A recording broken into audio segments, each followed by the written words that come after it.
ছয়টা বিশাল ছক্কায় মাত্র ১৯ বলেই জিসানের 50, ২১ বলে অপরাজিত ৫৭ রান। জাওয়াদ জিসান ঝরে পাওয়ার প্লেতেই ৮১ রান। বাংলাদেশ জাতীয় দল যখন ওপেনিং সমস্যায় ভুগছে, আগ্রাসী ক্রিকেট খেলে জিসানরা প্রস্তুত হচ্ছেন। যুব বিশ্বকাপ থেকে আক্রমণাত্মক ব্যাটিংয়ে জিসান নজর কেড়েছিলেন। এরপর এইচপি ইমার্জিং এ দল সব দলেই খেলেছেন। গেল বিপিএলে নিজেকে মেলে ধরার একটি সুযোগও পাননি, যা নিয়ে আক্ষেপ থাকলেও জিসান নিজের প্রসেসে রয়েছেন। খেলতে পারিনি, বাট আফসোস নাই, কিন্তু আমি ওদিকে চেষ্টা করছি। বিপিএলে লাস্ট ইয়ার আমি কোনো ম্যাচ খেলতে পারিনি, একটু খারাপ লাগছে, বাট প্র্যাকটিসটা রেগুলার করছি, প্রসেসে ছিলাম যেন সামনে খেলাগুলোতে যেন ভালো খেলতে পারে। আগ্রাসী ব্যাটিং অ্যাপ্রোচে পরিবর্তন চান না জিসান আলম। এইচপি ইউনিটে ব্যাটিং পরামর্শক হিসেবে পেয়েছেন মাহমুদুল্লাহ রিয়াদকে। তার শেখানো কৌশল কাজে লাগিয়ে ম্যাচে সফল হলেন।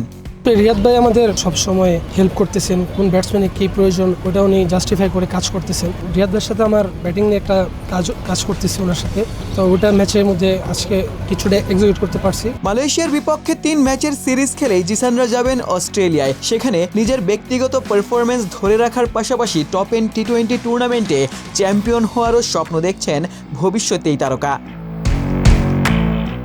আধুনিক ক্রিকেটে ইনিংসের শুরুতে যে ধরনের ব্যাটিং আপনি দেখতে চান, জিসান তেমনই ব্যাটিং করেন। আগ্রাসী ক্রিকেট জিসানের রক্তে বহমান। বাবা জাতীয় দলের সাবেক ক্রিকেটার ছিলেন। পারফরম্যান্সের ধারাবাহিকতা ধরে রাখতে পারলে জিসান আগামী দিনের তারকা হতে পারেন।